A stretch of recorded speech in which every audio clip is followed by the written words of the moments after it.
Beşer. Asa gitna na da mito so tsina. O su da tem cikin shi.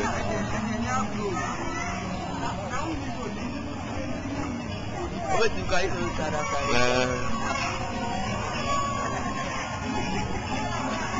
Haribo.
So, today is the appearance day of His Divine Grace, Srila Bhakti Krishna Pad. The Krishna Pad appeared in this world on the 25th February 1950. And of course, he disappeared from this world on the 27th of June 2005. So, today being his appearance day, it is called the Vyasa Puja Day of the Spiritual Master. So for many people, they do not understand what is Vyasa Puja. So before we begin to make our offerings to Gurudev, we need to explain the meaning of Vyasa Puja.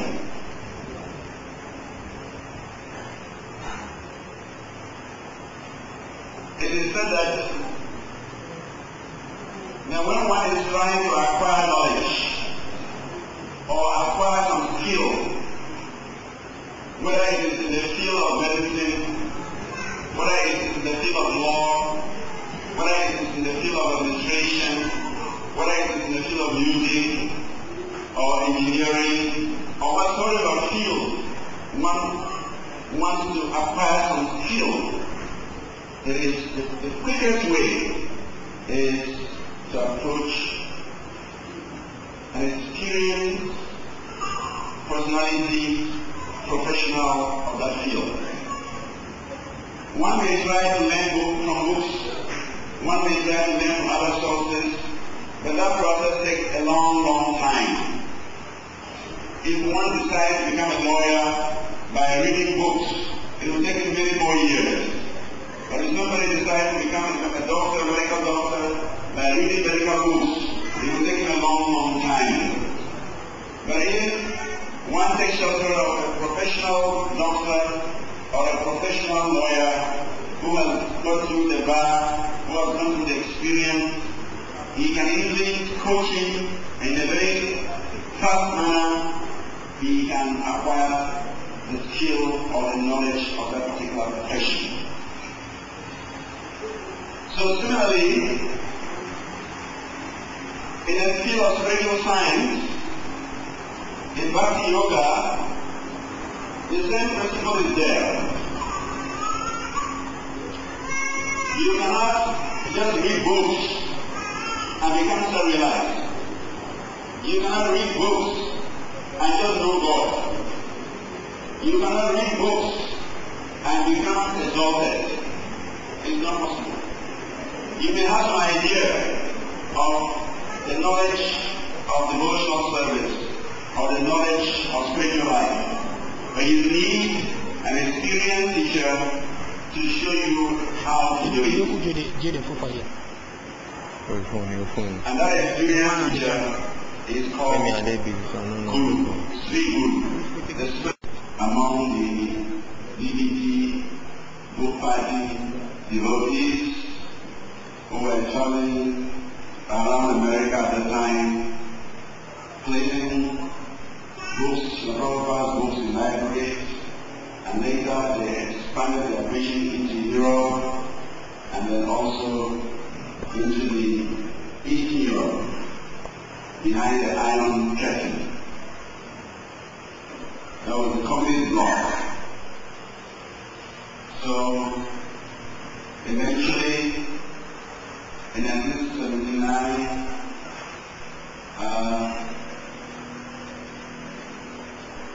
Madhita Maharaj was recommended by his leader, btswami, to accept the sannyas order, which he did. And then, shortly after that, he started his urban spiritual development, USD, in the United States. Organizing programs in prisons, organizing restaurants whereby people could get a chance to take prasadam and getting on foods. But then something happened in his life. One night he had a dream, and Srila Prabhupada asked him to open the door. So he said 3 times Srila Prabhupada told him in the dream, open the door.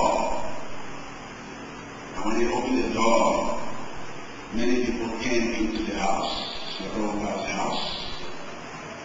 So from that moment, he could understand that he's supposed to preach and make more devotees, bring more people into Krishna consciousness. Before then, some devotees were requesting to come to Africa.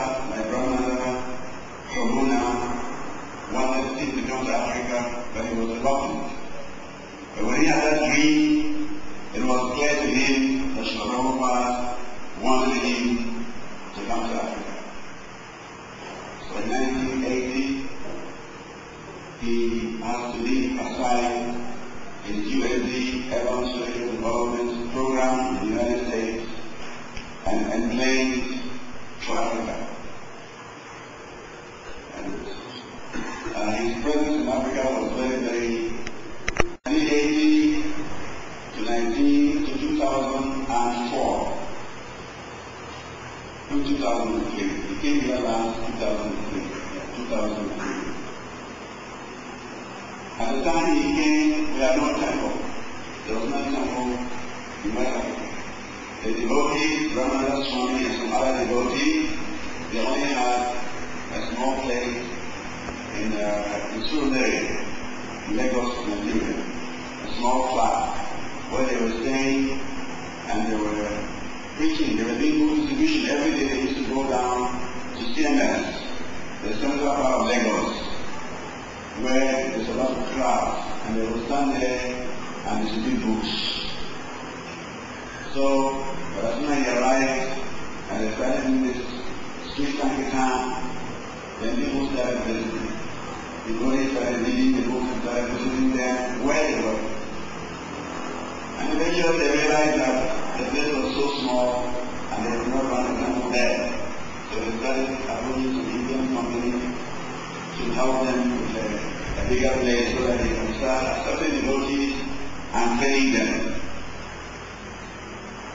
And so one very, very kind businessman who was running a hospital in the Ilupeju area in Lagos had decided to close down his business. But the rent was still correct, the rent was still on. So when he heard that Bhatisa Maharaj and btswami, they wanted a place to start a temple, they offered them the house. And that was that 2B Coca Road.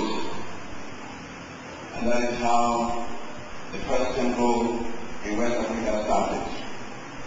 So from Coca Road, they expanded to Ghana, and expanded in Nigeria, and expanded to Cote d'Ivoire, into Sierra Leone, into Liberia, and all other places.